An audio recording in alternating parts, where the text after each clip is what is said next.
Kawasan Malioboro, trotoar dan ruang publik. Malioboro bukan sekedar jalan yang membentang di tengah kota Yogyakarta.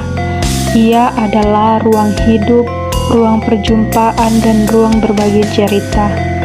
Setiap hari, Malioboro menjadi tempat bertemunya berbagai latar belakang manusia, pejalan kaki, pedagang kaki lima, seniman jalanan, wisatawan, dan berbagai daerah hingga warga lokal yang menjalani rutinitasnya. Di atas trotoar Malioboro, kita bisa melihat bagaimana kehidupan kota berjalan. Di sanalah orang berjalan, berhenti, berbincang, dan menikmati suasana kota. Melalui pengamatan di kawasan Malioboro, saya ingin merefleksikan pemikiran Dri Jakarya SC yang mengatakan kota membangun manusia, manusia membangun kota. Sebuah pemikiran yang mengajak kita bertanya lebih dalam. Apakah ruang publik di Malioboro sudah benar-benar membentuk manusia yang adil, penuh dan bermartabat?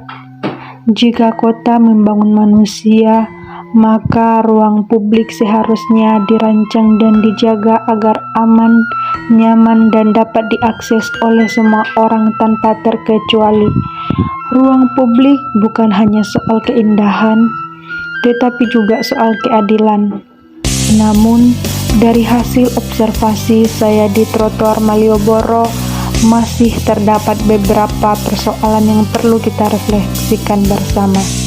Trotoar yang seharusnya menjadi ruang utama bagi pejalan kaki, di beberapa titik justru sulit digunakan sebagaimana mestinya. Aktivitas lain seringkali mengambil alih fungsi trotoar. Akibatnya, pejalan kaki harus berjalan berdesakan, bahkan terkadang turun ke badan jalan. Kondisi ini tentu berisiko, terutama bagi kelompok rentan seperti lansia, anak-anak, dan penyandang disabilitas. Bagi mereka, trotoar bukan hanya jalur berjalan, tetapi juga ruang keselamatan. Ketika trotoar tidak ramah, maka rasa aman pun hilang. Situasi ini menunjukkan bahwa belum semua warga mendapatkan hak yang sama dalam menikmati ruang publik. Padahal, ruang publik adalah milik bersama dan seharusnya memberi rasa aman serta kenyamanan bagi siapapun yang menggunakannya. Jika ruang publik hanya nyaman bagi sebagian orang, maka kota belum sepenuhnya membangun manusia. Secara manusiawi, kondisi ini bertentangan dengan nilai kemanusiaan yang adil dan beradab, serta keadilan sosial bagi seluruh rakyat Indonesia. Namun, kota tidak hanya dibentuk oleh kebijakan pemerintah atau desain infrastruktur, kota juga dibangun oleh sikap, kesadaran, dan perilaku warganya sehari-hari. Manusia memiliki peran penting dalam menentukan apakah sebuah kota menjadi ruang yang ramah atau justru ruang yang saling mengabaikan.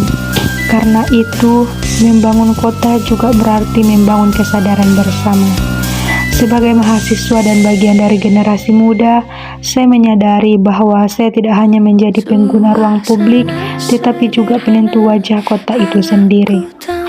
Perubahan besar itu selalu dimulai dari langkah kecil.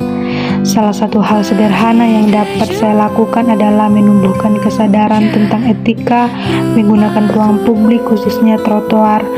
Dan trotoar harus dikembangkan pada fungsinya sebagaimana ruang aman bagi pejalan kaki.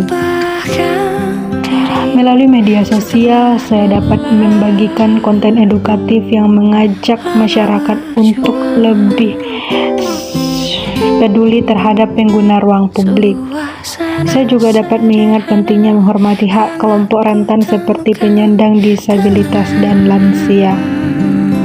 Pada akhirnya, kota memang membangun manusia, tetapi manusia yang menentukan arah dan wajah kota itu sendiri.